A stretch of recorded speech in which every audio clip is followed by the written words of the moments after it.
আমরা অর্গানন থেকে 115 আর 16 করবো। এখন কিন্তু ওষুধ প্রুফের ব্যাপারটা পড়ছে।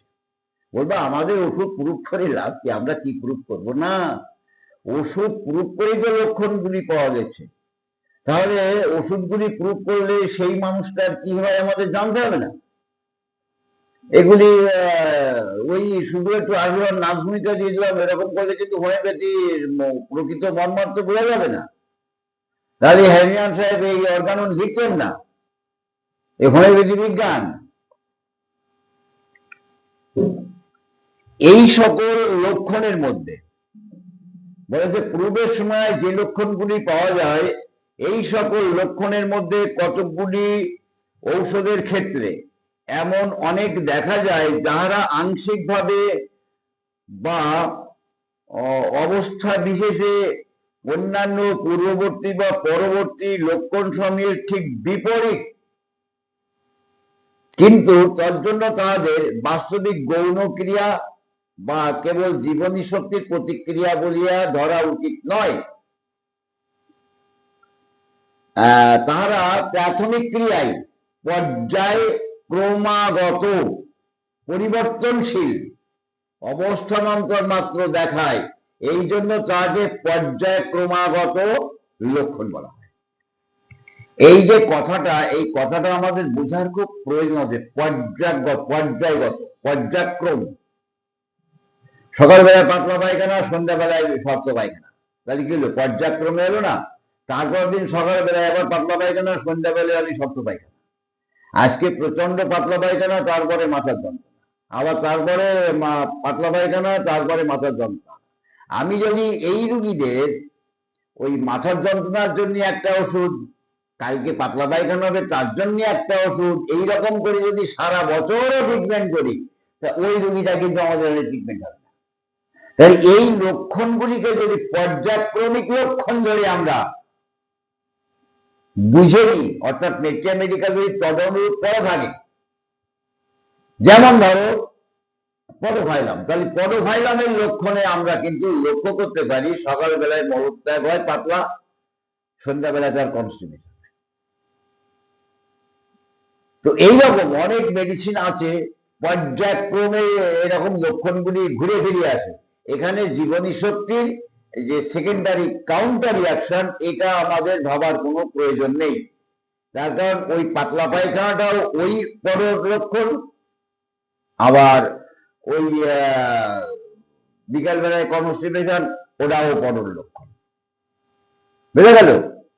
মাথার যন্ত্রণার পূর্বে চোখটা ঝাপসায় যাচ্ছে, 15 মিনিট 20 মিনিট চোখটা ঝাপসায় গেল, তারপর মাথা যন্ত্রণা শুরু হয়ে গেল, আর আবার সেই চোখ ঝাপসাটা সেরে গেল। তাহলে কি হচ্ছে? এটা একটা পর্যায়ক্রমে এইভাবেই আমার মাথার যন্ত্রণা চলছে। আমাদের যদি ওষুধ পড়ার সময় ওইভাবে করে পড়ে মনে না রাখতে পারি, তাহলে মাথার যন্ত্রণার জন্য একটা, চোখের জন্য একটা, পেটের জন্য একটা, কনস্টিপেশনের জন্য একটা, ডায়রিয়ার জন্য একটা, এইভাবে কিন্তু আমরা হোমিওপ্যাথি দিশাহীন হয়ে ছুটে বেড়াবো। যার কারণে এগুলি অবশ্যই করে মন দিয়ে পড়তে হবে, বুঝতে হবে। বলা হচ্ছে প্রাথমিক ক্রিয়াজনিত লক্ষণগুলির মধ্যে এমন অনেক লক্ষণ দেখা যায় যাহারা পূর্বে বা পরের লক্ষিত লক্ষণ সঙ্গে ঠিক বিপরীত। হয়তো কখনো ভীষণ তৃষ্ণা, কখনো বা তৃষ্ণার একান্ত অভাব, একই ওষুধে। আচ্ছা, কিন্তু তথাপি ইহাদের গৌণক্রিয়া বলিয়া মনে করা উচিত নয়, প্রতিক্রিয়া বা গৌণক্রিয়া মনে করা উচিত নয়, এটা ওই একই ওষুধের ক্রিয়া। তাহারা প্রাথমিক ক্রিয়ায় পর্যায়ক্রমাগত লক্ষণ, যেমন ব্রাইনিয়া, অ্যাপিসমেল প্রভৃতি, এইরকম অনেক ওষুধ আছে। ব্রাইনিয়ায় অস্থিরতাও আছে, আবার চুপচাপও আছে। এ কিন্তু পর্যায়গত ভাবে, পর্যায়ক্রমগত ভাবে লক্ষণ। তাহলে আমরা লক্ষ্য করবো যে এই রুগীটার কেস রেকর্ড করার সময় আমরা লক্ষ্য করবো যে কোন টাইমে কেমন থাকে। তোমরা যদি ক্রোটন টিক দেখো, তাহলে দেখবা উদারময়, চর্মরোগ এবং কাশি বা শ্বাসকষ্ট। আবার ঘুরে আবার উদারময়, চর্মরোগ, কাশি বা শ্বাসকষ্ট। এই কাশির জন্য একরকম ওষুধ দিবা সারা জীবন, চর্মরোগের জন্য এক ধরনের ওষুধ দিবা সারা জীবন, আবার পেটের গন্ডগোল হবে তখন আর এক ধরনের ওষুধ দিবা সারা জীবন। রুগী কিন্তু জীবনও আরোগ্য হবে না। তোমার যখন পূর্ণাঙ্গ কেস রেকর্ডে ধরা পড়বে এই পর্যায়ক্রমগত লক্ষণ, তখন তোমার অটোমেটিক মনে পড়ে যাবে তার প্রোটনটিকের মধ্যে এই কথাটা আছে তো। উদারমায় কমলেই মাথার যন্ত্রণা, আমার পটোফাইলামের মধ্যে আছে তো। এরকম অনেক মেডিসিন আছে যার মধ্যে পর্যায়ক্রমগত লক্ষণ আমরা লক্ষ্য করি। এটা গৌণক্রিয়া বা প্রতিক্রিয়া বলে মনে করার কিন্তু কোনো প্রয়োজন নেই। অর্থাৎ কিছু ওষুধ পূর্বে আমরা এমন লক্ষ্য করি।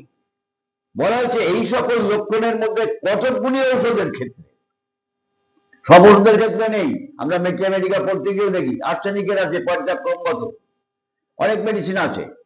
এমন অনেকই দেখা যায় যারা আংশিকভাবে এবং অবস্থা বিশেষে অন্যান্য পূর্ববর্তী বা পরবর্তী লক্ষণ সমূহের ঠিক বিপরীত। পূর্ববর্তী লক্ষণের বিপরীত পরবর্তী লক্ষণ, বিপরীত, সম্পূর্ণ বিপরীত। উদাহরণে কনস্টিপেশন, বিপরীত লক্ষণ। আচ্ছা, কিন্তু সেই জন্য তাদের বাস্তবিক গৌণ ক্রিয়া বা কেবল জীবনী শক্তির প্রতিক্রিয়া বলিয়া ধরা উচিত নয়। তারা প্রাথমিক ক্রিয়ার এই পর্যায়ক্রমগত পরিবর্তনশীল অবস্থান্তর মাত্র দেখায়, এই জন্য তাদের পর্যায়ক্রমাগত ক্রিয়া বলে। তাহলে ওষুধ পড়ার সময় যদি আমরা এগুলি ভালো করে শিখে নিই, তাহলে আমরা ওষুধ পড়ার সময় কিন্তু আমরা বুঝে নিতে পারবো যে পর্যায়ক্রমগত লক্ষণ কোনগুলি, কোন ওষুধের কেমন পর্যায়ক্রমগত লক্ষণ আছে। এবং সেটা যদি আমাদের হৃদয়ঙ্গম করা থাকে, আমরা যদি মনে রাখতে পারি, আমরা যদি বুঝতে পারি, তাহলে আমরা সঠিক রোগী ক্ষেত্রে ব্যবহার করে তাকে স্থায়ী আরোগ্য কামনা করতে পারবো। পরবর্তীতে 116 কি বলে দেখা যাক। কতকগুলি লক্ষণ ঔষধ সমূহ দ্বারা অপেক্ষাকৃত প্রায়শই অর্থাৎ অনেক ব্যক্তির মধ্যে, আর কতকগুলি লক্ষণ অপেক্ষাকৃত বিরলভাবে অর্থাৎ অল্প সংখ্যক ব্যক্তির মধ্যে, কতকগুলি কেবল অতি অল্প সংখ্যক সুস্থ ব্যক্তির মধ্যে উৎপন্ন হয়। দেখো, পূর্বার কিন্তু প্রচুর থাকে, নানান বয়সের, নানান চেহারার, নানান ধরনের, নানান কোয়ালিটির আমাদের এই পূর্বারগুলি সুস্থ পূর্বার প্রয়োজন হয় বা হয়েছিল যখন প্রুফ করা হয়েছিল। তো এইবার এটার পেছনে কিন্তু একটা সাসেপ্টেবিলিটি থাকে, অর্থাৎ ওই ভেষজটা দ্বারা আমার মধ্যে আক্রান্ত হওয়ার প্রবণতা কেমন আছে, আবার ওই ভেষজটা দ্বারা রামের দেহে আক্রান্ত হওয়ার প্রবণতা কেমন আছে। এই আক্রান্ত হওয়ার প্রবণতার উপরে নির্ভর করে যার মধ্যে আক্রান্ত হওয়ার প্রবণতা কম তার মধ্যে লক্ষণ কম, যার মধ্যে আক্রান্ত হওয়ার প্রবণতা বেশি তার দেহে একটু অধিক সংখ্যক সিমটমস থাকে। কিন্তু যার অল্প সংখ্যক লক্ষণ প্রকাশ করছে সেও কিন্তু ওই ওষুধেরই লক্ষণ, যে বেশি সংখ্যক লক্ষণ প্রকাশ করছে সেও কিন্তু ওই ওষুধেরই লক্ষণ, যে একটা মাত্র লক্ষণ প্রকাশ করছে সেও কিন্তু ওই ওষুধেরই লক্ষণ। এক একজনের দেহে এক এক রকমের সাসেপ্টেবিলিটি থাকে, তাই লক্ষণ সকল পূর্ণাঙ্গভাবে সবাই পূর্ণ চিত্র দেয় না। কেউ বেশি সংখ্যক, কেউ কম সংখ্যক, কেউ আরো কম সংখ্যক লক্ষণ উৎপন্ন করে। তাই ষোলোতে বলা হচ্ছে কতকগুলি লক্ষণ ঔষধ সমূহ দ্বারা অপেক্ষাকৃত প্রায়শই অর্থাৎ অনেক ব্যক্তির মধ্যে, আর কতকগুলি লক্ষণ অপেক্ষাকৃত বিরল অর্থাৎ অল্প সংখ্যক ব্যক্তির মধ্যে, কতকগুলি কেবল অতি অল্প সংখ্যক সুস্থ ব্যক্তির মধ্যে উৎপন্ন হয়। অর্থাৎ এই লক্ষণগুলি সব দেহেতে সমানভাবে প্রকাশ করবে তা কিন্তু নয়। এই ক্যালিকার্বের কাশি, ভোররাত্রে 3টায় বৃদ্ধি সবাই প্রকাশ করেনি,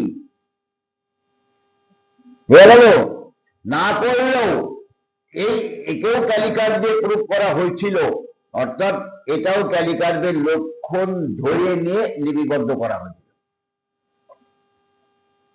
তাই সবাই যে সবসময় পূর্ণাঙ্গ লক্ষণ দেবে পূর্বাররা তাও নয়। আবার আমাদের রুগীদের মধ্যে সব রুগীরা পূর্ণাঙ্গ চিত্র নিয়ে আমাদের কাছে যে হাজির হবে তাও কিন্তু নয়। তবে আমরা বর্তমান জামানায় যেভাবে রোগ চাপা পড়ছে তাতে করে রোগ চিত্র পাওয়া খুব কষ্টকর। আমি তোমাদের মনে করে দেওয়ার জন্য আবারও বলছি, পুরাতন রোগ দেখবার সময় সেই যখন রোগাক্রান্ত প্রথম হলো সেই থেকে এই পর্যন্ত তো অ্যালোপ্যাথি খাচ্ছে, কিন্তু প্রথম যখন রোগাক্রান্ত হয়েছিল তখন সে কেমন কেমন লক্ষণ প্রকাশ করেছিল, বা তার আগে আর কি কি কষ্ট ছিল তখন কি লক্ষণ প্রকাশ করেছিল। অ্যালোপ্যাথি ওষুধ খাওয়ার পরে তার বর্তমানে এই অবস্থা। এখনকার লক্ষণ নিয়ে কিন্তু কোনো ওষুধ ট্রিটমেন্ট করার জন্য ব্যবহার করে উপকার তোমরা পাবা না, অন্তত পুরাতন রোগ ক্ষেত্রে। তাহলে আমাদের 15-16 হল, আমরা 17টার মধ্যে ধরি। ব্যক্তিগত ধাতু বৈশিষ্ট্য সমূহ শেষোক্ত প্রকারের মধ্যে পড়ে। অর্থাৎ আমরা 16তে যেটা আলোচনা করলাম, ব্যক্তিগত ধাতু বৈশিষ্ট্য অর্থাৎ এই সাসেপ্টেবিলিটি, ইহাদের দ্বারা এরূপ বিশেষ বিশেষ শারীরিক প্রকৃতি বুঝায়, যাহাদের অন্যান্য অন্যথা সুস্থ হইলেও কোনো বিশেষ বিশেষ দ্রব্য দ্বারা অল্পাধিক রোগ প্রবণতা বর্তমান থাকে, অথচ সেই সকল দ্রব্য অন্য অনেক ব্যক্তির শরীরে কোনো লক্ষণ বা কোনো পরিবর্তন উৎপন্ন করিতে পারে না বলিয়া মনে হয়।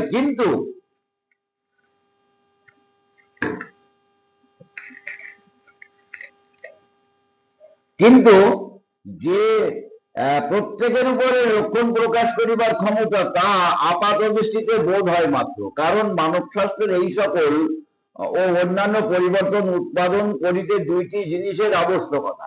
একটাতে পরিবর্তনকারী দ্রব্যের নৈসর্গিক ক্ষমতা অর্থাৎ ওষুধের ক্ষমতা, আর দ্বিতীয় বলছে যাহা শরীরকে জীবিত রাখে সেই জীবনী শক্তির পরিবর্তিত হইবার প্রবণতা। যে কথাটা আমি একটু আগেই বলে গেছি, প্রবণতা।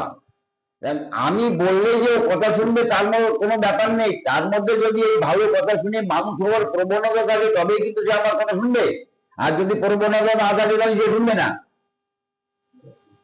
তাই এই ওষুধ দ্বারা আক্রান্ত হবার প্রবণতা আর ঔষধের নৈসর্গিক ক্ষমতা দ্বারা লক্ষণ প্রকাশ করা দুটো একই। এবার যার আক্রান্ত হবার প্রবণতা বেশি থাকে সে একটু বেশি সংখ্যক লক্ষণ প্রকাশ করে, যার যে কম লক্ষণ প্রকাশ করে করুক, যে বেশি লক্ষণ প্রকাশ করে করুক, যে আরো বেশি লক্ষণ প্রকাশ করে করুক, সব মিলেই কিন্তু সেই প্রথম কথাটা বলতে হবে পরিবর্তনকারী দ্রব্যের নৈসর্গিক ক্ষমতা বা ওষুধের ক্রিয়া। আচ্ছা, অতএব তথাকথিত ধাতু বিশিষ্টতা জনিত শাস্ত্রের বিশৃঙ্খলা সমূহকে কেবল বিচিত্র শারীরিক অবস্থার হিসাবে ফেলিতে পারা যায় না। যে সকল দ্রব্য তাহাদের উৎপাদন করে তাহারাও এজন্য নির্দেশ করা উচিত। শুধু যে আমার ওটা হয় এটা নয়, এটা ওষুধ জনিত হচ্ছে, এটা ধরে নিতে হবে। বুঝলে, ওষুধ জনিত, এখন কদিন ধরে ওষুধ খাওয়ানো হচ্ছে, লক্ষণ, এটা ওষুধ লক্ষণ। আচ্ছা, করে তাহাদেরও এই জন্য নির্দেশ করা উচিত। তাহাদের মধ্যে নিশ্চয়ই সকল মানবের উপরে এই প্রকার ক্রিয়া প্রকাশ করিবার ক্ষমতা নিহিত আছে। ধরে নিতে হবে যে এই ওষুধটা প্রত্যেক মানবের দেহে এমন ধরনের লক্ষণ প্রকাশ করার ক্ষমতা আছে। যদি আরো বেশি খাওয়ানো হয়, যদি আরো বেশি খাওয়ানো হয়, যদি আরো বেশি প্রয়োগ করা হয়, তাহলে তখন লক্ষণ প্রকাশ পাবে। আচ্ছা, এই প্রকার ক্রিয়া প্রকাশ করিবার ক্ষমতা নিতে হবে। তবে এমন ভাবে আসে যে অল্প সংখ্যক সুস্থ শরীর এই রূপে সহজে রুগ্ন অবস্থায় উপনীত হইবার প্রবণতা দেখা যায়। এই সকল দ্রব্য যে বাস্তবিক প্রত্যেক সুস্থ শরীরে এই ক্রিয়া প্রকাশ করে তাহা এই প্রকারে দেখানো যায় যে যখন আমরা ঔষধ রূপে ব্যবহৃত হই তখন সমলক্ষণ মতে সেই সমস্ত লক্ষণের সকল রোগীরই উপকার করে। এই সকল লক্ষণ আপাত দৃষ্টিতে কেবল তাহারা তথাকথিত বিশেষ বিশেষ ধাতুর লোকদিগের মধ্যে উৎপাদন করিতে পারে বলিয়া বোধ হয়। ধাতুগত অবস্থা আমরা যেটা কনস্টিটিউশন ধরি, দেখবা কারুর দেহে পালসেটিলা ব্যবহার করার পর 1 মাস ক্রিয়া করলো, 2 মাস ক্রিয়া করলো, সমাস ক্রিয়া করলো, কারণ দেশে পালসেটি লাভ প্রয়োগ করার পরে দেখা গেল 7 দিন বাদে আর কথা বলছে না। কারণটা কি? এখানে কিন্তু ধাতুগত বৈশিষ্ট্য একটা বিশাল কাজ। এই ধাতুগত বৈশিষ্ট্য অনুসারেই আমাদের হোমিওপ্যাথি ট্রিটমেন্ট করা প্রয়োজন, যেটা আমাদের চিকিৎসা ক্ষেত্রে বলা আছে। আর প্রুভিং এর ক্ষেত্রেও বলা আছে, কম লক্ষণ বা বেশি লক্ষণ যে লক্ষণই প্রকাশ করুক না কেন সবই কিন্তু ওষুধ লক্ষণ। আর ধরে নিতে হবে ওষুধ খাওয়ানো হচ্ছে, ঔষধের নৈসর্গিক ক্ষমতা, আক্রমণ করার ক্ষমতা, লক্ষণ প্রকাশের ক্ষমতা ওষুধের মধ্যে আছে। আর আমাদের প্রাণ শক্তির মধ্যে আমাদের দেহেতে আক্রান্ত হবার মতন প্রবণতা আর আক্রান্ত হবার কম প্রবণতা, এটা দৃষ্টি হয়। তাহলে থাকে পর্যন্ত।